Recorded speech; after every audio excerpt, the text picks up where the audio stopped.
Bien, madame, monsieur, bienvenue. Vous êtes nombreux, nombreux à nous suivre et nous pensons que nous devons faire mieux. Mieux, c'est-à-dire vous servir. Je vous avais dit que j'étais dans les enquêtes voulant savoir et révéler, faire des révélations graves. Mais d'emblée, je peux vous dire que, vous savez, les services de sécurité doivent vraiment faire leur travail. Pourquoi j'ai dit ils doivent faire leur travail? Parce que la guerre n'est pas seulement militaire. Lorsque les gens font la guerre, ça c'est un message pathétique que je lance même au président de la République et à tous les services au gouvernement, en commençant par la première ministre. Lorsque les gens commencent une guerre, ils se lancent dans plusieurs fronts. Ils se lancent dans les fronts de l'armée, comme vous avez vu à l'Est.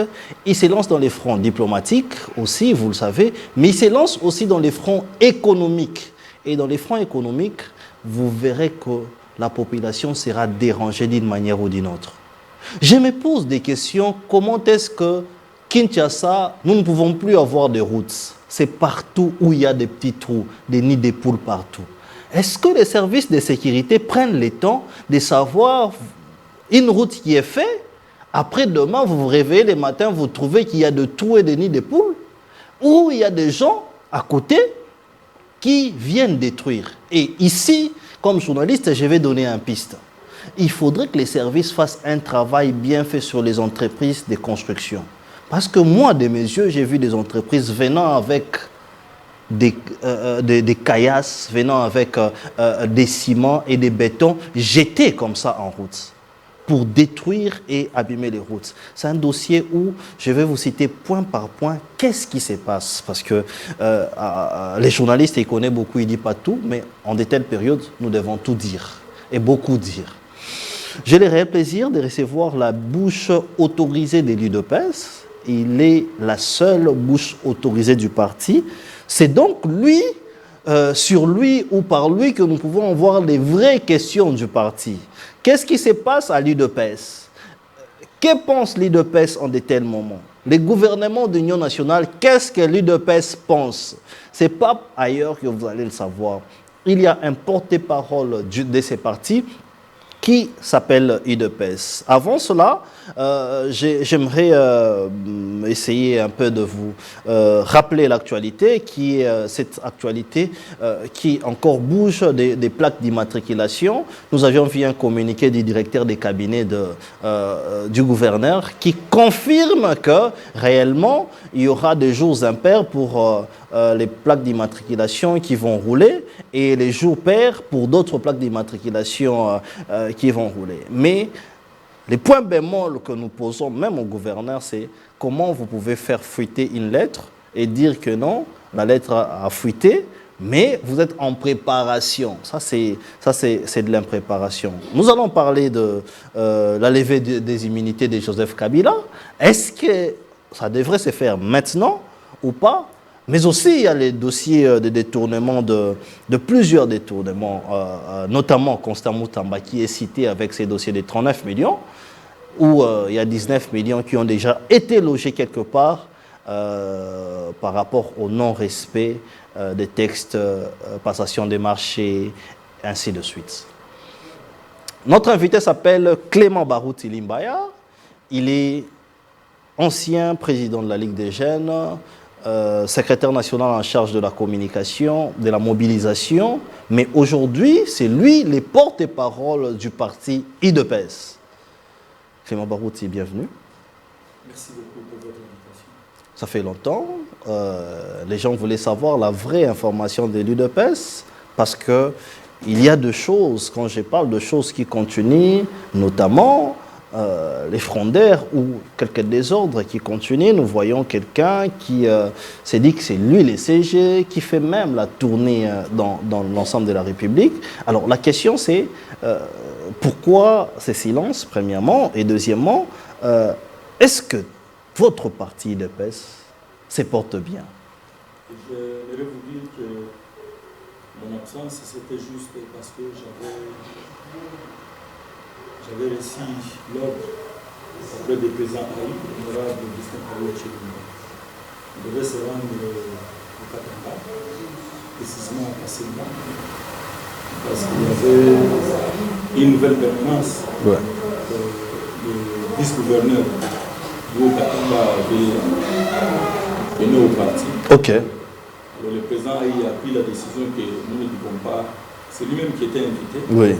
Mais vu ses agendas, il a pris à notre président Aïe, le secrétaire général de Augustin Kabouya. Oui. On a mis dans la liste des gens qui devaient effectuer cette mission. Nous étions avec les chefs de la délégation de CGAPZ. Ok. Avec les chargés de justice et droits humains, Évariste Kalaba. Ouais. Moi aussi, il y avait la représentante de la Ligue des femmes, de la Ligue des jeunes, mais aussi la commission égalité hommes et femmes du parti. Nous étions partis au Katanga, précisément à Kassenga, pour l'inauguration de la nouvelle permanence. Très bien. C'est ça la raison de notre absence. Ok. Par rapport à la question que vous concernant la santé de l'UDPS, notre parti, le parti va très bien, sauf que nous avons des gens comme Genesis de Boulogui, Oui. qui croyaient qu'on devait secrétaire général lorsque nous-mêmes nous décidons. Alors que si vous êtes dans une structure, si Ouais. vous êtes dans une organisation, c'est d'abord la loi Oui. qui vous régit, qui vous réunit. Et si vous voulez bien marcher, il faut respecter les lois que vous avez mis au sein de votre structure. Alors, s'ils ne respectent pas les lois, comme vous le dites, la première question, est-ce que c'est un problème de leadership? Est-ce que c'est ces partis-là, UDPS, qui est un parti du désordre? Pourquoi les gens ne respectent pas les lois et ne sont pas punis? Non, vous m'avez posé la question de savoir, il est tenté de faire la tournée partout. Oui. Je crois qu'il a été arrêté. Nous-mêmes, nous sommes comme ça, pourquoi. Mais nous savons que les désordres, nous ne voulons plus. Le message que vous êtes tenté d'appeler, que ces gens-là appellent abusivement secrétaire général, Oui. il a été gueulé de tout part. Ok. Et menacé même de tout part. Et je crois qu'il a pris conscience, il a décidé.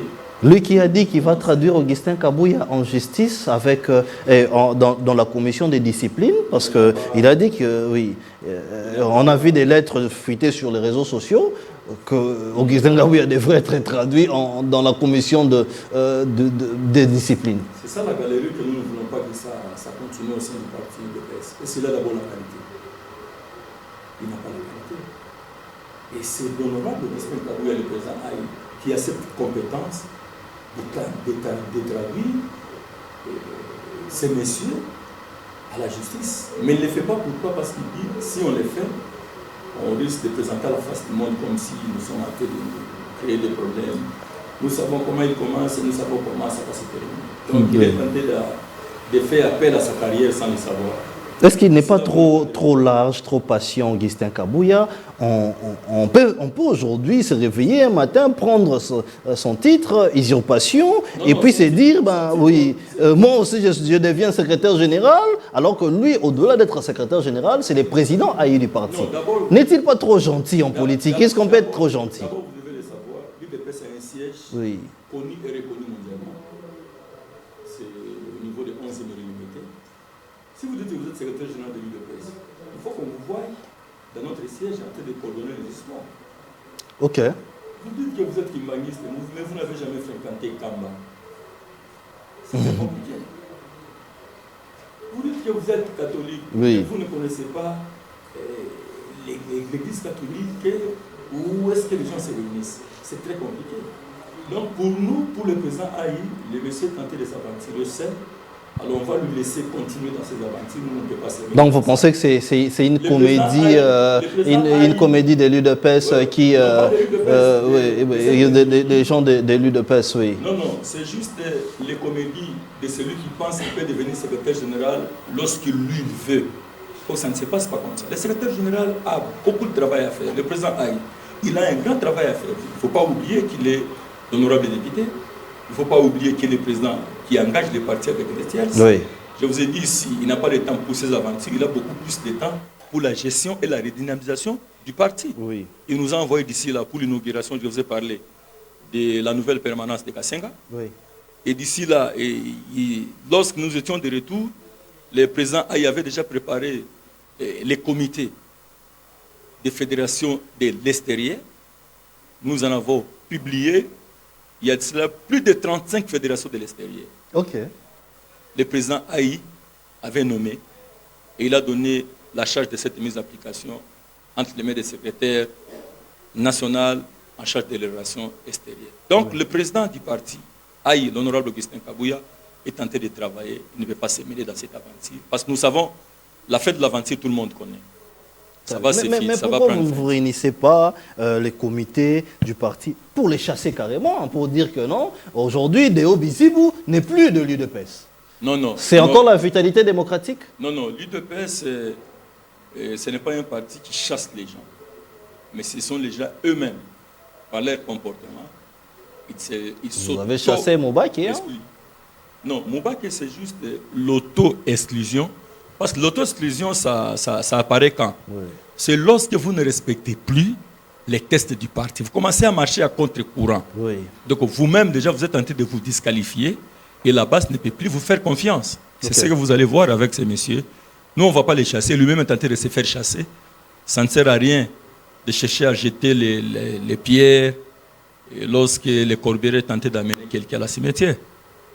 Donc, parce que la finalité, c'est l'enterrement. Oui, très bien. Oui. Mais on a suivi quand même le président Haï, Augustin Kabouya, qui a dit que lui, comme son adjoint de l'époque, il est venu le demander, Deo Bizibou est venu lui demander qu'il veut arrêter avec les histoires politiques pour partir en rébellion ou faire autre chose. Oui, c'est que le président Haï, l'honorable Augustin Kabouya, avait annoncé à la face du monde, c'était lorsque le Fétien Tshisekedi était encore là. Il fait partie des gens qui ont amené cette proposition, que l'UDPS abandonne la lutte non armée pour que l'UDPS puisse adopter de faire une lutte armée. Déo. Oui, c'est lui qui est venu avec cette idée. Ok. Donc il a toujours été prêt pour devenir rebelle. Oui, il a été immédiatement châtié par le Fétien Tshisekedi de Moulumba. Il a été chassé. Déo a été chassé du parti. Chassé du parti. C'est pour cette raison qu'il est allé embraser les M23. Et il a essayé et puis ça n'a rien produit. Donc Deo Bizibou a été aussi avec les M23? Moi je vous dis qu'il était parmi les gens qui nous ont proposé de faire la guerre, de faire l'opposition armée. Vous avez donc les gens du M23 aussi au parti? Bon, je ne dirais pas qu'il est du M23, je vous dis qu'il nous a mené cette proposition pour que l'UDPS puisse adopter la lutte armée. Mais il a été chassé par le président. Donc l'UDPS n'a jamais accepté cette lutte. Mais lui, il était déjà parti, il est allé s'associer avec les gens qui voulaient faire la lutte armée. Ok. Voilà. Très bien. Parlons consultation, hein. On vous a cherché pendant tout ce temps. Je rappelle ici que nous recevons plusieurs questions pour la raison... c'est donc la raison qui nous demande de vous poser ces questions, parce que vous êtes donc le porte-parole de ces grands partis. Vous étiez aux consultations, nous avions vu qu'il y avait réconciliation, parce que le même Deo Bizibou était à côté là, accueilli par le secrétaire général, il était à côté. Alors, qu'est-ce qu'on peut attendre de ces consultations et quelle est la vision de l'UDPS par rapport à ces consultations? On a parlé du gouvernement d'union nationale qu'on attend toujours. Quelle est, premièrement, la lecture de l'UDPS par rapport à cela, premièrement? Et deuxièmement, qu'est-ce que nous pouvons encore attendre? Devons-nous attendre un gouvernement d'union nationale ou un gouvernement de l'âge où il y aura des opposants? Oui, j'aimerais d'abord commencer par votre introduction. Oui. Quand vous avez parlé lors de la concertation, oui. Les partis étaient aussi invités. Ok. Les partis étaient invités, mais celui qui a reçu l'invitation, c'était celui qui a la compétence d'engager les partis. Okay. Et là, je cite, c'est l'honorable Augustin Kabouya Chilunga. Ok. Elle a eu cette invitation et il m'a déposé ça. Il m'a dit, appelle tel, demandez-leur de se retrouver. Nous allons faire route ensemble pour aller se rencontrer avec le conseil spécial du chef de l'État. Ok. Alors, j'ai fait partie des gens qui ont appelé Bizibou. Ok. Donc, vous avez appelé Deo Bizibou. Ouais. Donc, vous êtes mieux placé pour nous dire... je l'ai appelé, j'ai appelé Teni, j'ai appelé les autres. C'est moi qui les ai tous appelés. Vous l'avez appelé en tant que qui? Secrétaire général? Je les ai appelés sur l'instruction du secrétaire général. Ok. Moi étant porte-parole, Oui. cette charge m'a été donnée Voilà. pour les appeler tous. Oui. Quand je l'ai appelé en sa qualité de secrétaire général adjoint. Ok. Il a accepté aussi. Les problèmes, oui. Le problème ici, c'est quoi? Le problème ici, si Deo Bizibou accepte de s'asseoir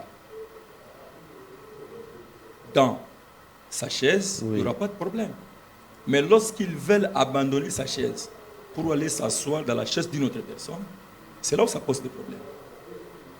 Les difficultés de Deo Bizibou, il veut s'asseoir dans la chaise qui ne lui appartient pas. Mais lors des consultations, il a respecté, il était à côté.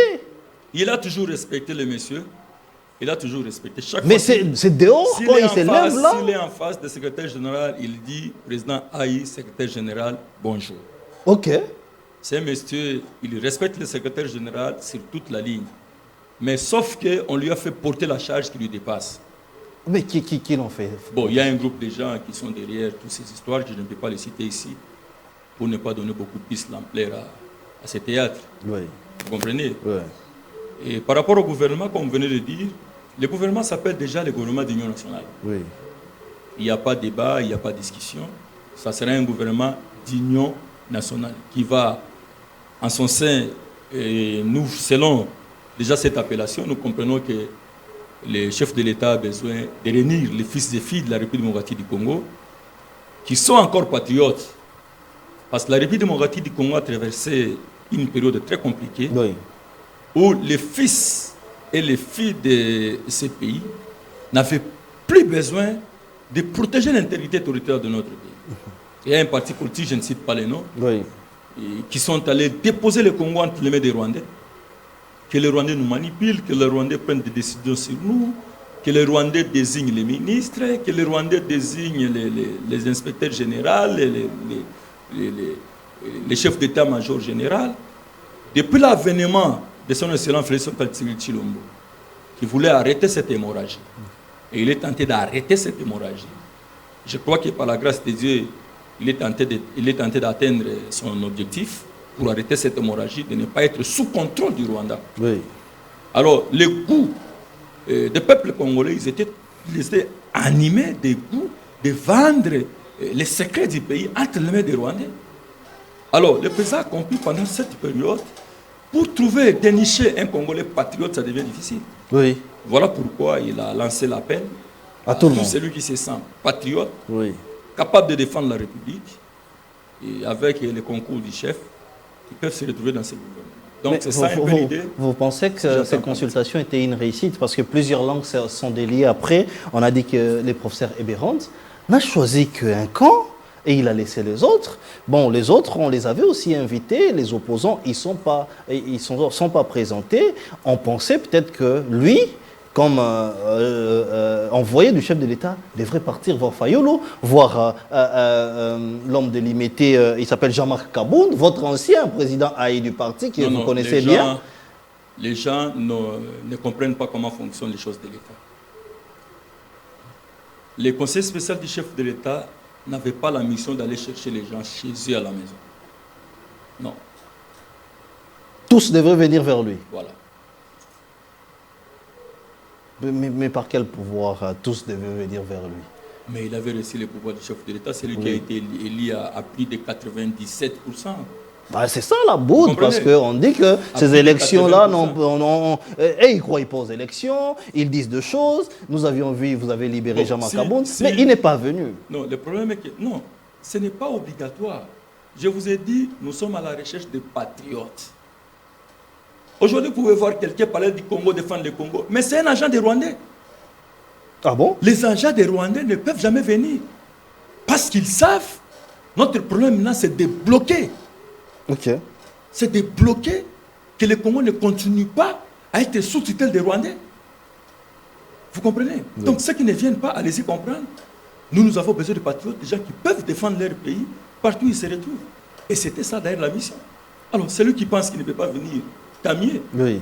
Il faut les prendre. Non, mais c'est ce discours qui frise, parce qu'on pense qu'au nom de la cohésion nationale, vous pouvez vous humilier à un moment donné. Allez-y chez les autres. Au nom de la cohésion nationale, le chef de l'État avait donné le pouvoir, délégué son pouvoir entre les mains de son conseil spécial pour appeler tous ces gens-là qui pensent qu'ils ont quelque chose à contribuer pour l'avancement de notre pays, ils peuvent venir.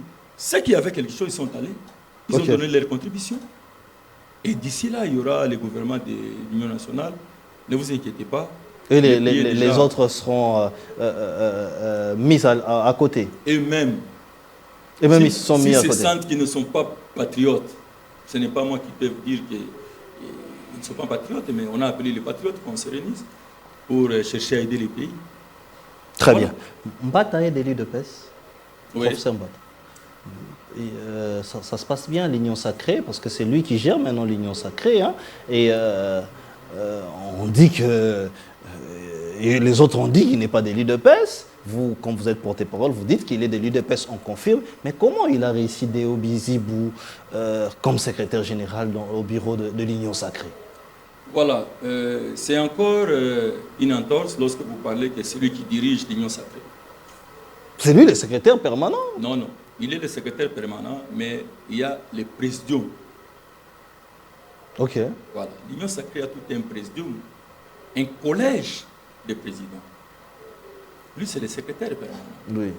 Maintenant, le professeur est dans la confusion. Mbata. Oui. Excusez-moi parce que les gens l'appellent professeur. C'est difficile pour que les gens croient que le professeur peut être aussi dans la confusion. Mais je confirme ici que le professeur Mbata est dans la confusion. Il confond quoi? Dites-nous ce qu'il confond. Parce que lorsqu'il a été nommé secrétaire permanent, on a mis à sa disposition la liste de tous les partis qui fait partie de l'Union Sacrée. Oui. Et les présidents de ces partis et leurs numéros. Vous comprenez? Oui. On lui a donné des gens et des partis politiques et les numéros des responsables qui animent ces partis politiques. Oui. Mais que lui-même connaissait parce qu'il est dans la scène politique. Il est secrétaire permanent, il ne peut pas faire ce que lui veut. Il fera ce qu'on lui demande de faire parce qu'on a mis à sa disposition la liste de tous les partis politiques et des regroupements. On a mis à sa disposition les animateurs. On a mis à sa disposition les coordonnées de tous ces gens. Mais on a compris que Mbata pense que l'Union Sacrée, c'est son parti qui lui a créé. C'est ça la confusion que je suis en train de dire. Mbata pense que l'Union Sacrée, c'est son parti. Il peut faire ce qu'il pense. Comment il peut penser que c'est son parti où il y a des grosses calibres? C'est ça le regret. En qualité de professeur, il est vraiment dans une grande confusion. Oui. Parce que quand on te dit l'MLC, celui qui engage l'MLC, c'est le président Jean-Pierre Bemba. Oui. On lui a donné son numéro. S'il a besoin d'entrer en contact avec l'MLC, on lui a laissé les coordonnées. C'est plus facile. Vous pouvez appeler, j'ai besoin d'un MLC. Mais lorsqu'il commence à dédoubler les partis politiques, Mbata. Alors là, il entre dans la confusion. Il se croit, c'est lui le président de l'Union Sacrée, qu'il a la décision de faire ce qu'il pense. Oui. Et du coup, vous allez comprendre qu'il n'a plus de crédit. Et vaut mieux d'ailleurs un étudiant commettre de telles bêtises. Si un professeur commet de telles bêtises, il perd beaucoup de saveurs. C'est comme le cas du professeur Mbata aujourd'hui. Le président des partis politiques ne croit plus en lui. Ok. La base de l'Union Sacrée ne croit plus en lui. Il ne respecte que l'homme de lui-même. Mais la question, c'est celle-ci. Lorsqu'un membre du parti IDPES se retrouve secrétaire permanent, comme par exemple ministre ou responsable d'une institution, nous savons que c'est l'UDPS qui signe, qui mandate, comme l'UDPS a mandaté pour que Mbata soit le premier vice-président de l'Assemblée nationale. Oui. C'est l'honorable Augustin Kabouya. C'est l'honorable Augustin Kabouya qui est même allé l'accompagner. Oui. Est-ce que c'est le même honorable Augustin Kabouya qui avait mandaté pour que Mbata devienne secrétaire permanent de l'UDPS, ou il s'est retrouvé là-bas de son propre gré? Non, non. Vous ne pouvez jamais vous retrouver secrétaire permanent d'un grand regroupement comme l'Union Sacrée par vous-même. Justement. Vous comprenez? Oui. Et puis, si vous vous retrouvez là, qu'est-ce qu'il faut faire? Ce n'est pas à moi d'expliquer au professeur. Nous sommes dans une chaîne ici, nous sommes dans une chaîne de télévision ici. Oui. Si aujourd'hui, on fait de vous directeur général de cette structure, Oui. la première des choses serait quoi? C'est de chercher d'abord les responsables de chaque programme. Oui. Parler avec eux pour savoir qui engage tel ou tel programme. Voilà. Il ne faut pas créer votre gens pour le même travail qui existe déjà avec des gens qui animent ces programmes. Ok. Là, vous allez vous retrouver dans une situation de les compétences, Oui. comme le professeur Mbata se trouve aujourd'hui. Donc, il se trouve que Mbata, pour vous, c'est un incompétent. Oui, Mais par la... rapport... Oui. S'il vous plaît, on doit comprendre une chose. C'est un professeur, avec le droit constitutionnel, il est meilleur. Oui. Mais en politique, il est incompétent. Donc, à l'université, il est meilleur, mais en politique, il est nul. C'est comme, par exemple, plusieurs professeurs, hein, nous avions vu... Vous savez oui. les mal, c'est quoi? Oui. Pourquoi on a fait de la politique une science? Ben, dites-nous pourquoi. Vous êtes les gens pensent que politologue. Si vous êtes médecin, vous pouvez faire la politique comme vous voulez. Oui, on ne réfléchit pas. Mais s'il y a des questions majeures, référez-vous aux politologues. Aux politologues. Pourquoi lorsque nous avons des problèmes en ce qui concerne le droit, on se réfère aux juristes? Aux juristes. C'est un bon professeur des droits constitutionnels, mais c'est un mauvais. En politique. En politique. Alors, vous êtes politologue, expliquez-nous, on saisit la balle au bon. Pourquoi l'UDPS, un membre de l'UDPS, qui reçoit quelqu'un qui usurpe les postes, mais pourquoi vous ne retirez pas cette personne ou la confiance de cette personne? Vous retirez carrément sa confiance. Pourquoi l'UDPS ne punit jamais? L'UDPS est là en train de pleurnicher. Pourquoi? Non, nous on ne pleurniche pas. Je t'avais dit ici que le président Aïe n'a pas le temps pour toutes ces bêtises. Donc on peut recevoir quelqu'un d'autre. Le président Aïe reste là. Il n'écrit même pas que nous retirons la confiance en Mbata. Le problème d'abord c'est quoi? Oui. Dans la vie, il ne faut pas être le premier à sanctionner celui qui commet les erreurs. Si tout le monde ne constate pas ça. Sinon on dira que c'est vous qui êtes mauvais. Ok. Maintenant aujourd'hui, les compétences du professeur Mbata est connue à tous les niveaux. Ok. Vous comprenez? Donc, Mbata est connu comme un incompétent. J'ai dit par rapport à la politique. Oui. Pas comme professeur de droit. Ok. Il ne faut pas qu'on mélange les choses. Ok. Donc, on peut être professeur intelligent. Il n'est pas un politologue. Non, en politique, vous êtes médiocre. Comme un enfant. Comme lui se comporte comme un enfant. Mbata se comporte comme un bébé. Comme un enfant. Un incompétent tout fait en matière politique. Mais en droit constitutionnel, c'est un professeur, c'est un expert. Je le respecte. Parce que nous l'avions vu faire des prouvettes à Augustin Kabouya. Il ne peut pas se fâcher parce qu'il n'est pas généraliste. Ce n'est pas pour rien lorsqu'on parle des questions qui concernent les droits constitutionnels, on lui laisse le temps de parler comme il faut. Mais ça, c'est la question purement politique. Il faut interroger les politologues. Okay. Et il a besoin d'être entouré de ces politologues pour qu'il ne continue pas dans toutes ces bêtises, de peur qu'il risque de très mal vendre son image pour ne plus être respecté demain. Très bien. Vous pensez qu'il ne connaît pas les b.a.-ba de l'UDPS? C'est comme ça qu'il agit comme ça? Je vous dis déjà qu'il est bon en droit constitutionnel, mais étant politologue, il n'est pas meilleur. Très bien. Et il ne faut pas trouver ça aussi étrange. Hein? Oui. Parce qu'il y a des bons mécaniciens qui ne sont pas des bons joueurs. Ben, ça c'est logique. Mais vous, oui, vous envoyez quand même des gens qui sont des médiocres politiquement, vous les envoyez à des postes aussi stratégiques comme ça. C'est comme ça qu'on vous traite. On dit que l'UDPS c'est un parti des incompétents, Clément Barouti. Non, il ne faut pas dire ça. Oui, mais c'est ce qu'on dit. L'UDPS c'est un parti des incompétents. Vous envoyez, vous envoyez des incompétents et des nuls. Non, ce n'est pas ça. On envoie quelqu'un pour qu'il ne puisse pas se détacher de sa source. Quand on t'envoie, il faut recourir. Vous comprenez? Parce que la fonction que vous occupez, c'est la fonction du parti, ce n'est pas votre fonction. Ok. On t'envoie là-bas comme animateur, mais il faut vous référer au parti. Mais il y a des gens, on ne peut pas condamner les humains, il y a des gens, lorsqu'ils partent, ils partent pour du bon. Alors, comme conséquence, c'est les compétences. Ok. Donc, ils partent sans se référer de la politique du parti. Quand il reçoit Deo Bizibou, c'est au nom de quoi et pourquoi? L'incompétence. Parce qu'il connaît celui qui engage l'UDPS Tshisekedi. Il a la liste de tous les partis politiques, des regroupements politiques, et les noms et les coordonnées des animateurs. Très bien. Et lorsque vous allez de côté, nous allons dire quoi? Très bien. Il est bon en droit constitutionnel, mais très mauvais en politique. Très bien. La question de la guerre, on en parle toujours.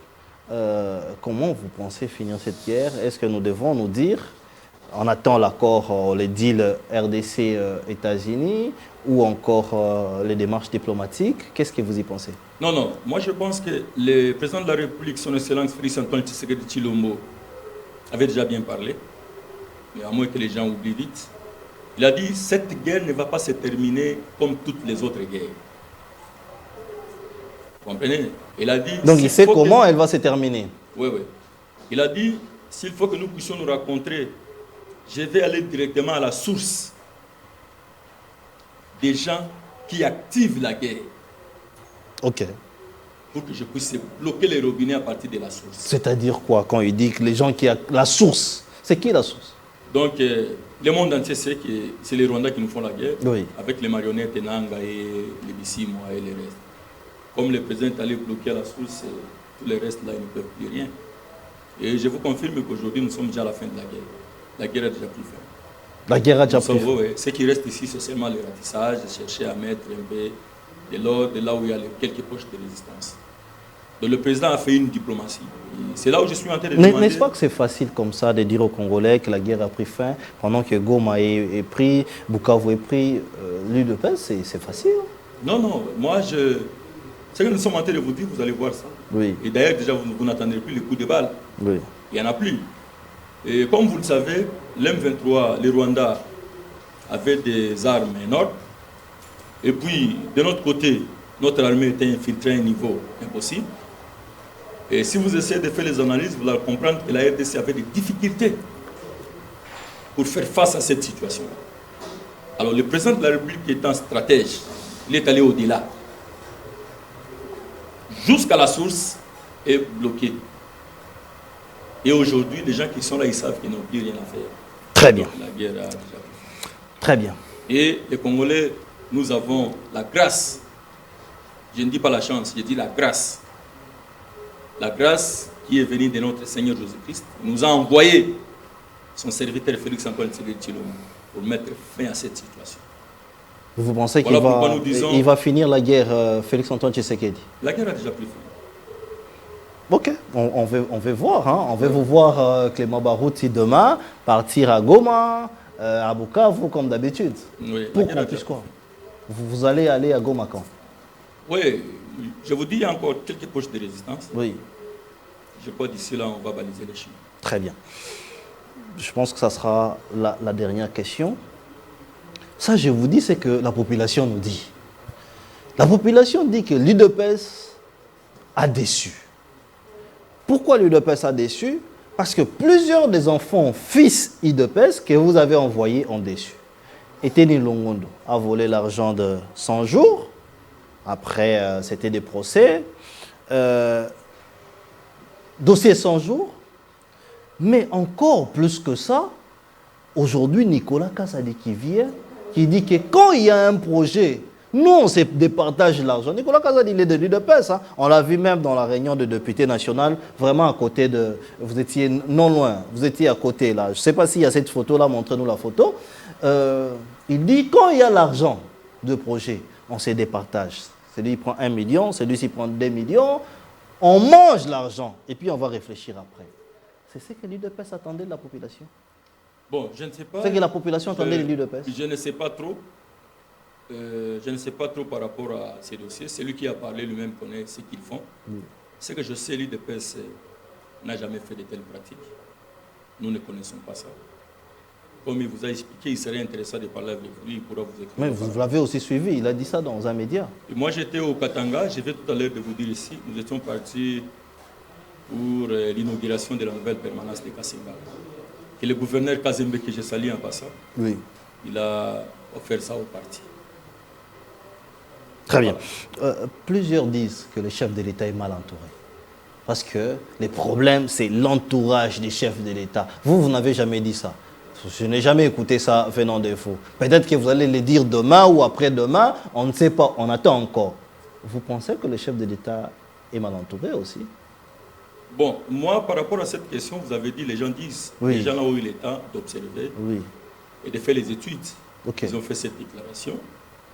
Je ne pouvais pas les condamner par rapport à leurs analyses. Ils savent pourquoi ils ont fait ça. Ils ont peut-être des preuves. Mais moi, je ne dirais pas ça. Parce que ce n'est pas encore le constat que moi j'ai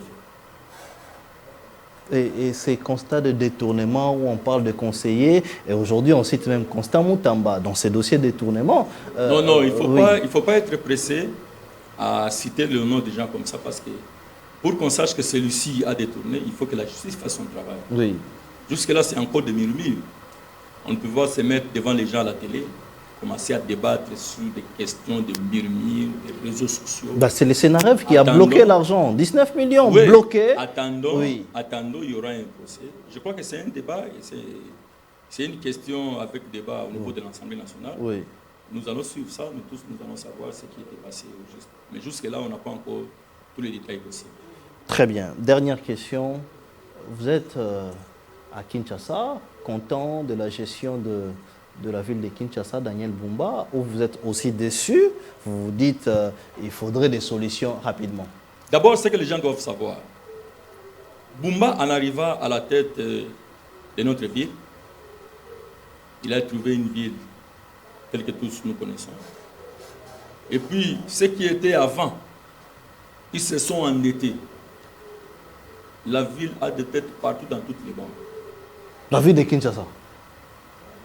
De la même manière, la République démocratique du Congo. Ok. Mais quand la ville s'entêtait, vous étiez à la tête du pays, hein? Non, ça c'est avant.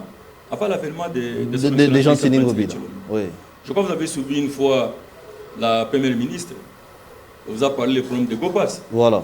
Il y a des gens qui ont déjà pris l'argent, ils sont partis avec sans pour autant. Donc il y a des dettes de 20 ans, 10 ans. C'est ce que le peuple a préparé. Comme ils savaient qu'ils quittaient, ils se sont endettés, ils ont pris l'argent, ils ont mangé, ils ont laissé la charge entre les mains de la République. Comme quand on hérite une entreprise, on est obligé d'hériter l'actif et les passifs. C'est ce que Bumba a hérité. Mais en voyant ce qu'il est en train de faire, je dis bravo, il est en train de se battre. Les routes, nous sommes en train de voir comment est-ce qu'on arrange beaucoup de routes partout. Nous sommes en train de voir. Mais il ne faut pas oublier que les trous étaient aussi profonds. Il est en train de faire quand même des efforts. Je dis bravo à lui. Vous pensez qu'il fait quelque chose, Daniel Bumba? Oui, il est en train de faire. Tout le monde dit qu'il dort.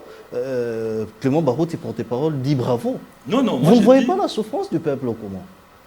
Je ne sais pas. Vous dites de la gestion de Bumba, non? Oui, la gestion de Bumba. Moi, je suis en train de voir la majorité des routes ici à Kinshasa, c'est toujours route bloquée parce qu'on est en train d'arranger des routes. Ok. Ce n'est pas une seule route, plusieurs. À la fois. Oui. C'est la raison des embouteillages? Ça fait partie aussi. Ok. Ça fait partie. Pour venir ici, j'ai pris la route ici pour entrer vers chez vous. Ici. Oui. Il y a la route barrée. Oui. Il y a des travaux qui se font là-bas. Justement. Vous comprenez? Toutes les routes sont... en campagne. Il y a des travaux. Voilà. On n'a pas barré la route parce que la route est détruite, mais c'est parce qu'il y a des travaux qui se font. Très bien. Voilà. Pourquoi ne pas dire bravo à celui qui fait tel travail? Très bien. Bientôt, il reste 3 ans, 2028. Qu'est-ce que l'UDPS pense après 2028? Non, je ne peux pas être pressé pour vous dire ça. Cette décision ne viendra pas de moi. Oui. Ça sera le Congrès. Le porte-parole n'a pas le droit de commencer à parler ce que lui pense. Okay. Il est le porteur de la parole des autres. Donc vous n'avez pas encore réfléchi le Congrès décidera. Sur après 2028? Les jours J, je vous dirai quoi lorsque le Congrès du parti va décider. Très bien. Un mot de la fin. Nous sommes arrivés à la fin. Je tiens à vous remercier pour votre invitation. Je vous remercie pour votre invitation. Je dis bravo au chef de l'État pour cet accord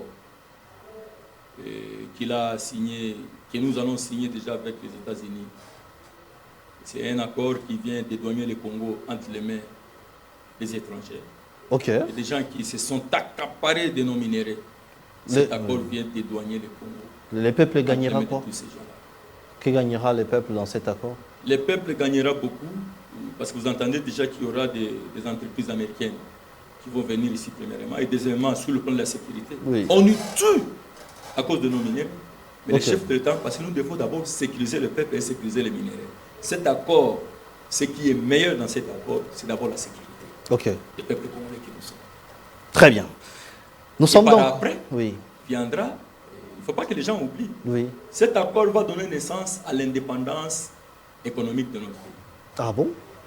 Ça ne sera pas une autre dépendance des États-Unis, c'est ça la question. Ça, oui. c'est l'indépendance de l'économie de la République démocratique du Congo. Très bien. Si vous regardez plusieurs pays qui ont réussi à faire avancer leur patrie, les États-Unis ont contribué beaucoup. Dubaï, qui vous parlez, les États-Unis, oui. vous savez. Oui. Kenya, les États-Unis, vous savez. Okay. Donc, si vous avez une très bonne coopération avec les États-Unis, d'abord, les États-Unis, en acceptant de venir chez vous, ils doivent combattre la corruption. Oui. La première des choses. Et deuxièmement, la sécurité. Le monde entier, c'est là où il y a les États-Unis, il y a la sécurité. Oui. Et ce que nous avions arraché, le chef de l'État n'a pas voulu continuer à voir le sang des Congolais couler. Oui. Vous comprenez? Parce que les Congolais se sont habitués avec le sang. Oui. Mais le chef de l'État n'a pas supporté. Il dit non, non, premièrement d'abord, nous devons arrêter cette hémorragie et continuer à vivre avec le sang. De continuer à voir les gens décapités. Donc le chef n'a pas supporté. D'abord, c'est la sécurité. Oui. Le reste, c'est ça, ce qui est meilleur et bon dans cet accord. Très bien. Nous arrivons donc à la fin de notre émission. Un mot de la fin en 30 secondes. Oui, je félicite le président Haï oui. pour de nouvelles nominations qui viennent d'être sorties pour les fédérations de l'extérieur. Au niveau du parti. L'UDPS se retrouve presque partout dans le monde. Nous sommes aux États-Unis, en France, en Belgique, partout, sur Lesotho, Cameroun. Le président Haï, je vous dis, n'a pas le temps pour toutes ces bêtises, mais il a le temps pour travailler pour l'émergence de notre parti. Et il a nommé plus de 35 fédérations à l'extérieur. Aujourd'hui, ils sont déjà là. La décision est déjà là. Dans quelques minutes, ils vont avoir les notifications. Très bien. Nous sommes Bravo donc... au président Haï et secrétaire général. Très bien. Nous sommes donc à la fin. Et nous attendons très bientôt les fédérations de l'intérieur. Très bien. Nous sommes donc à la fin de notre émission. La télévision, c'est les temps. Vous allez après l'émission suivre la descente du porte-parole du parti ainsi que la délégation de l'UDPS au Grand Katanga, précisément à Kasenga, Kolwezi.